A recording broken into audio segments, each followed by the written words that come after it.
Hello दोस्तों, मैं हूं श्रुति। आज मैं आपके लिए लेके आई हूँ प्रिंसेस एजेंट के लास्ट एपिसोड नंबर 57 एंड 58 इन हिंदी। उससे पहले आपसे रिक्वेस्ट है कि अगर आपने मेरे चैनल को सब्सक्राइब नहीं किया तो प्लीज़ मेरे चैनल को सब्सक्राइब कर लीजिए। वीडियो पसंद आए तो लाइक का बटन दबाइए। तो चलिए अब हम शुरू करते हैं। एपिसोड की शुरुआत में दिखाते हैं कि ये को पता चलता है कि उसके बचपन की दोस्त, जिसे वो लक्कड़ की चिड़िया में लिखकर अपने हर बात शेयर करता था, वो शाओयू है, लियांग देश की राजकुमारी। ये उसे कहते हैं कि हम दोनों कभी दोस्त नहीं हो सकते। मैं अभी जाकर उस लकड़ी की चिड़िया को खत्म कर दूंगा। ये वहां से जाने लगता है तो एकदम से उसकी तबीयत खराब होती है और वो जमीन पर गिर जाता है।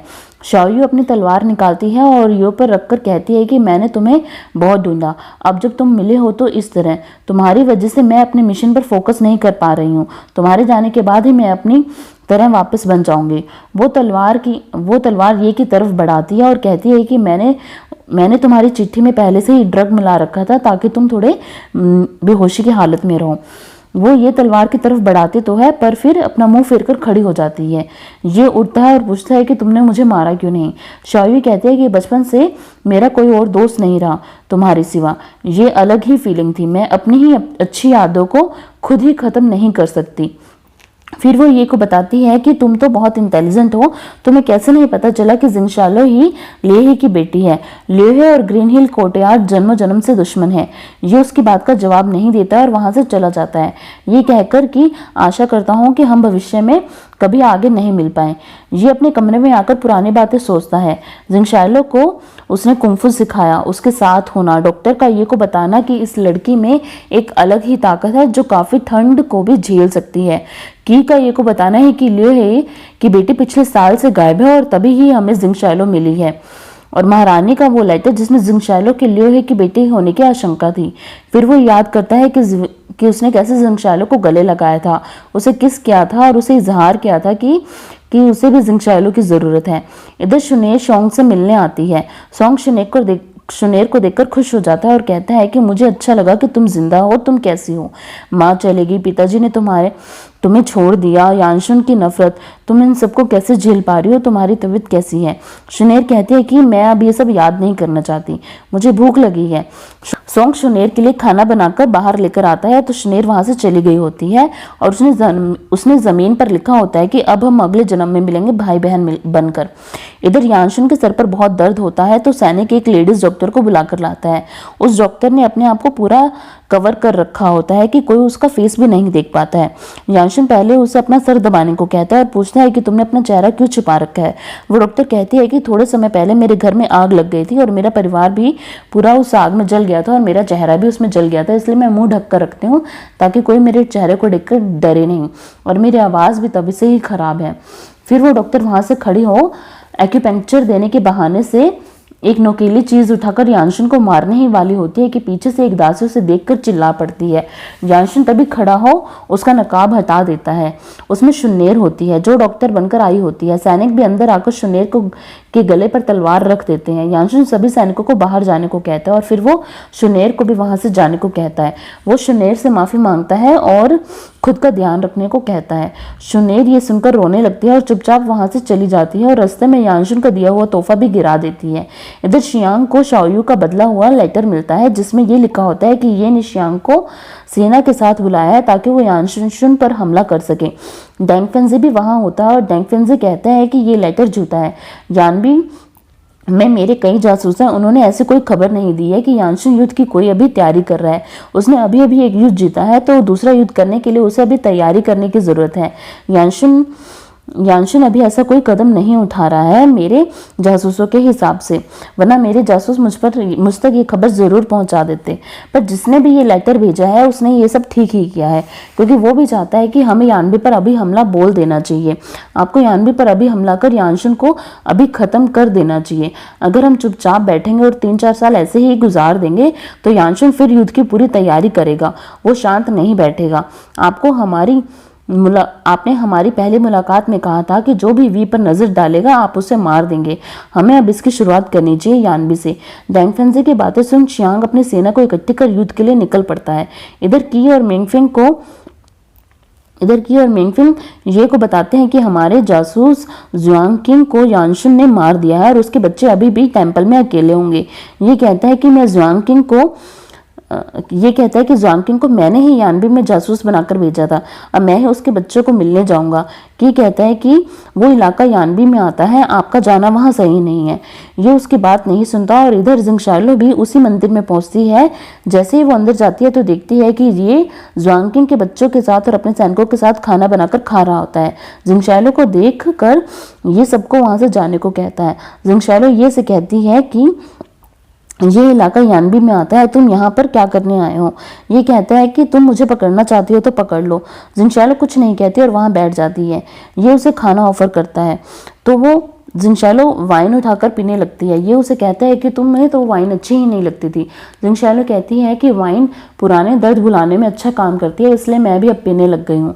फिर वो कहती है कि तुमने आफ्टर लाइफ कैंप के लोगों को भी आइज ऑफ गॉड में शामिल कर लिया है। जिस इंसान के बारे में तुम ढूंढ रहे थे, क्या तुम्हें उसके बारे में कुछ पता लगा आफ्टर लाइफ कैंप के लोगों से। ये नाम उसका जवाब देता है और पूछता है कि क्या तुम यानबी से में मिस्टर वू से मिली, क्या तुम्हारी यादाश्त वापस आई, क्या तुम्हें पता चला कि तुम कौन हो और कहाँ से आई हो। जिंगशालो कहती है कि तुम अपने काम पर ध्यान दो, तुम्हारी ज़रूरत बॉर्डर पर है। शियांग अपनी सेना के साथ आगे बढ़ रहा है। तुमने जो प्रजा से कहा था कि तुम युद्ध आगे नहीं बढ़ाओगे, तो वो सब उनके दिलों से खेलने का एक तरीका था। ये थोड़ी देर चुप हो जाता है। जिंगशालो से कहता है, मैंने सुना है यानशुन जल्दी ही शादी का शगुन तुम्हें भेजने वाला है। इसका मतलब है अगली बार जब हम तुमसे मिलेंगे तो तुम यानबी की महारानी होगी। जिंगशालो कहती है कि अगली बार हो सकता है कि तुम भी अपने बीवी और बच्चों के साथ हो। ये कहता है कि शेंगयुआन एक बड़ा ही चालाक और निर्दयी इंसान है, उससे बचकर रहना। जिंगशालो कहती है कि पहले मैं स्टूपिड थी, किस पर भी भरोसा कर लेती थी, पर अब ऐसा नहीं करूंगी। तुम भी अपना ध्यान रखना कि कहीं कोई तुम्हें नुकसान ना पहुंचा दे। ये कहता है कि मुझे जो दर्द पहुंचा सकता है वो जल्द ही मेरा नहीं रहेगा। ये कहकर वो बाहर जाने लगता है। जिंगशालो पीछे से आवाज़ देती है कि अगली बार हमारा सामना शायद युद्ध में होगा। मैं तब तुम्हें मार तो नहीं पाऊंगी, पर तुमसे जीतने की पूरी कोशिश करूंगी। ये कहता है कि मैं तो तुम्हें हरा भी नहीं पाऊंगा। ये वहां से निकल जाता है। इधर मेंगफिंग सोंग को कहती है कि ये अभी तक वापस नहीं आया है, क्या हमें हमारे लोगों को वापस भेजना चाहिए पता लगवाने के लिए। और दूसरी तरफ शियांग भी अपनी सेना के साथ आगे बढ़ रहा है, वो जल्द ही मिलिंग की सीमा पर पहुंच जाएंगे। इधर शेंगयुआन यानशुन को बताता है कि ये को यानबी के मंदिर में देखा गया है और जिंगशालो भी उसके साथ थी। यानशुन को ये सुन बहुत गुस्सा आता है। तभी एक सैनिक आकर उसे बताता है कि शियांग अपनी सेना के साथ आगे बढ़ रहा है। शेंगयुआन कहता है कि यानशुन हमें यानिये को अभी खत्म कर देना चाहिए, वो भी यानबी में है। ये ने हमारे कई सैनिकों को मार दिए, कई हथियार और भोजन भी उसने इकट्ठा कर रखा है। अब तो शियांग भी उसकी मदद के लिए आगे बढ़ रहा है। अगर अभी हमने ये को नहीं मारा तो हमारा खतरा आगे बढ़ जाएगा। हमें ये पर दया नहीं दिखानी चाहिए। और जहाँ तक मुझे लगता है कि जिंगशालो भी ये को पसंद करती है। माना है वो आपका दोस्त है, पर अब वो वी में हमारा दुश्मन है। यानशुन अपने सैनिकों को इकट्ठा कर यानिये को मारने का आदेश दे देता है। इधर सोंग शियांग को रोकने के लिए सीमा पर जाकर खड़ा हो जाता है। शियांग उसे कहता है कि हमें ये का लेटर मिला था जिसकी वजह से मैं अपनी सेना को लेकर यहाँ आया हूँ। सोंग कहता है कि अभी ये यहाँ पर नहीं है, जब तक वो यहाँ नहीं आ जाता तब तक हमें नहीं पता चलेगा कि उस लेटर में असलियत में लिखा क्या था। अभी यानशुन ने ऐसा कोई भी कदम नहीं उठाया कि हम उस पर हमला करें और मासूम जनता को फिर से क्षति पहुंचाएं।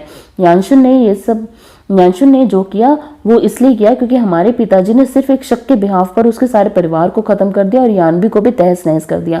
पहले शुरुआत शेंगन की तरफ से हुई थी, इसलिए यानशुन ने ये सब किया है। अगर हम दोबारा बिना वजह कदम उठाएंगे तो दोबारा मासूम लोगों को सबसे ज्यादा नुकसान होगा। जब से मैंने मेरा हाथ खोया है मुझे एहसास हुआ है कि जो सैनिक युद्ध में अपाहिज होते हैं उन पर क्या बीतती होगी। शियांग नहीं मानता है और आगे बढ़ने लगता है। सोंग तभी कहता है कि अगर तुम आगे बढ़ना चाहते हो तो तुम्हें मेरे ऊपर से अपनी सेना को लेकर जाना होगा, मैं तुम्हें अंदर नहीं जाने दूंगा। फिर शियांग वहीं पर रुक जाता है अपनी सेना के साथ। इधर ये यानबी से बाहर निकलने वाला होता है कि यानशुन जंगलों में पेड़ों के पीछे छुपकर उस पर उसके सैनिकों पर तीर चलवा देता है। ये और उसके सैनिक तीर काटते हुए आगे बढ़ते हैं। फिर यानशुन खुद ये पर एक तीर चलाता है जो ये के सीने पर लगता है, पर फिर भी वो सब वहां से बचकर निकल जाते हैं। अगली सुबह शेनयुआन जियांग से कहता है कि तुम किसी को शुलिया माउंटेन पर भेजो और कहो कि शुलिया आर्मी के शेंगन से मिले होने की खबर मिली है, इसलिए जिंगशालो को वापस ह्यांगसिंग सिटी बुलाया गया है ताकि वो आकर उस पर सफाई दे। इससे जब वो वहां आएगी तो हम उस पर हमला कर सकते हैं। जियांग कहता है कि इसका हुक्म हमें यानशुन ने नहीं दिया है। तो शियांग कहता है कि जिंगशालो के फंसे होने की खबर सुनकर ये को हम फंसा सकेंगे और ये को मार पाएंगे, हम आगे भी फिर वी से आसानी से युद्ध जीत पाएंगे। शियांग कहता है कि मेरी लाइफ के होने की कोई भी वैल्यू नहीं है, अगर हमने ये और जिंगशालो को मार दिया तो यानशुन सही राह पर आ जाएगा और हमारा बदला ले पाएगा। शियांग का एक सैनिक शुलिया आर्मी के कपड़े पहनकर ये के पास आकर बताता है कि जिंगशालो और शुलिया आर्मी की जान खतरे में है।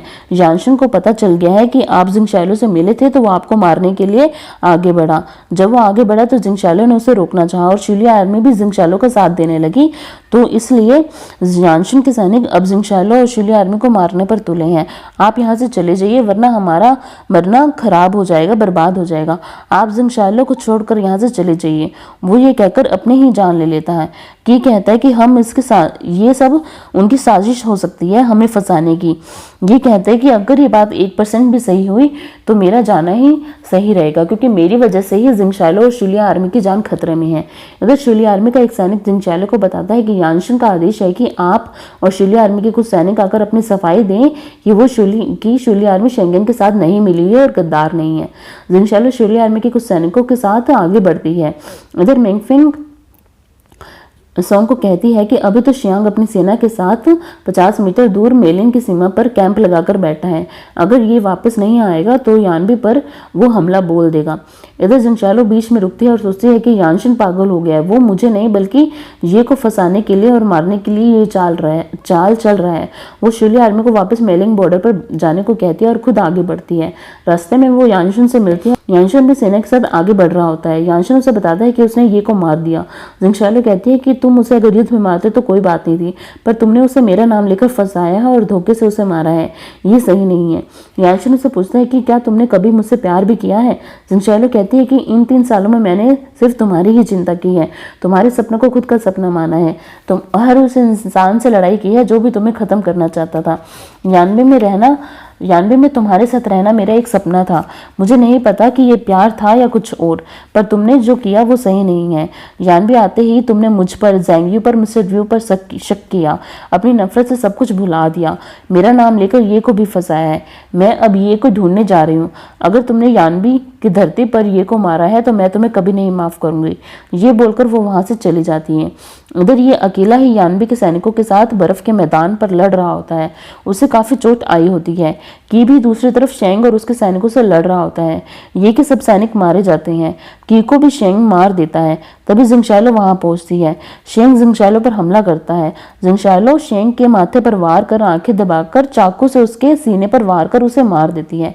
की मरते हुए जिंगशालो को कहता है कि ये को तुम्हारी जरूरत है, जाओ जाकर ये को बचाओ, वो ऐसी लेक पर है। शेंग के सैनिक आकर जिंगशालो पर हमला करने वाले होते हैं कि हेशाओ वहां पहुंचता है और कहता है कि जिंगशालो तुम जाकर ये की मदद करो, मैं इन सैनिकों को संभाल लूंगा। जिंगशालो वहां से निकलकर आइसी लेक पर पहुंचती है। यानशिन भी काफी दूर से ये और उसके सैनिकों की लड़ाई को देख रहा होता है। यानशिन का एक खूंखार सैनिक ये को तलवार मारता है। ये उसे मार देता है। यानशिन अपना हाथ उठाकर अपने और सैनिक वहां भेजता है मैदान में।